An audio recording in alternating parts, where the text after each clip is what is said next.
qayerda nima vaziyat xursandchilik bilan tugayotgan bo'lsa, bizning psixikamiz, bizning aqlimiz buni juda ham yaxshi biladi.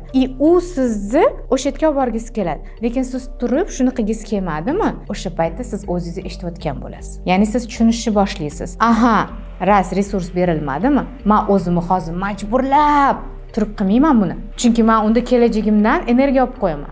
Bu men uchun nikak не в пользу. Ya'ni bu men uchun xavfli. Lekin ko'pchilik bu narsani his qilmaydi-da. Chunki aql anetdagi obraz turadi-da.